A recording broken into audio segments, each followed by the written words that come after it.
अपने क्रिकेट के पैशन के लिए जब वो टिकट कलेक्टर की गवर्नमेंट जॉब छोड़ रहा था तो शायद उस दिन उसे भी अंदाजा नहीं होगा कि उसकी गिनती एक दिन महानतम क्रिकेट कप्तानों में होगी। जी हां, मैं बात कर रहा हूं महेंद्र सिंह धोनी की, जिसने अपनी कैप्टनसी में भारत को T20 world cup, one day world cup, champions trophy और न जाने कितने इंटरनेशनल टूर्नामेंट जिताए हैं।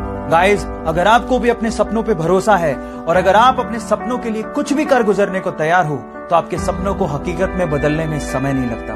Guys, follow your dreams with passion. जब वो 25 साल की थी तो उनकी मदर की डेथ हो गई। तब वो एक बुक लिख रही थी। अफसोस की बात यह थी कि उन्होंने अपनी मदर को बताया भी नहीं था कि वो एक बुक लिख रही है। उसके जस्ट थोड़ी दिन बाद उनकी शादी हो गई, एक बच्ची हुई। लेकिन यहां से लाइफ में प्रॉब्लम्स और बढ़ गई। 13 महीने हुए थे कि उनका डिवोर्स हो गया। फिर अपनी बच्ची को लेके वो ब्रिटेन शिफ्ट हुई। हालात इतने खराब थे कि उनके पास रहने को घर नहीं था।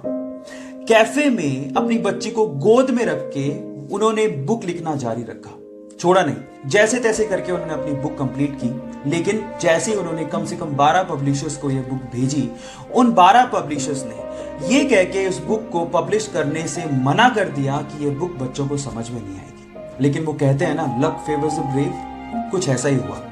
एक पब्लिशर ने फाइनली उनकी बुक को पब्लिश करने के लिए हाँ भर दी, क्योंकि उस पब्लिशर की 8 साल की छोटी सी बच्ची को वो बुक बहुत अच्छी लगी थी। बस फिर क्या था, पूरे वर्ल्ड में 450 मिलियन कॉपीज बिकी उस बुक की। एक बार किसी ने एक लड़के से कहा कि चाइना में एक फूड चेन रेस्टोरेंट KFC बहुत तेजी से बढ़ रहा है, तुम्हें जॉब की जरूरत है, अप्लाई करो, आज तो तुम्हें जॉब मिल ही जाएगा।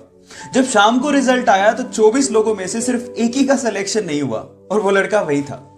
3 बार में मुश्किल से इंग्लिश की डिग्री लेने के बाद उसी लड़के ने 30 अलग अलग जॉब के लिए अप्लाई किया, लेकिन कहीं से भी उसका सिलेक्शन नहीं हुआ। हर जगह से रिजेक्शन का सामना करना पड़ा।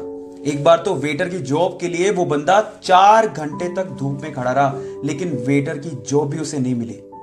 पुलिस स्कूल से उसे यह कह के निकाल दिया that you are good for nothing, मतलब तुम किसी लायक ही नहीं हो। आप जानते हो उस इंसान का नाम क्या है?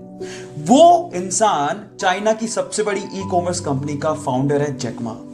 हमें उसकी वर्थ में इंटरेस्ट नहीं है। सवाल यह है कि इतनी बार गुड फॉर नथिंग सुनने के बाद भी वो इंसान ट्राई कैसे करता रहा यार।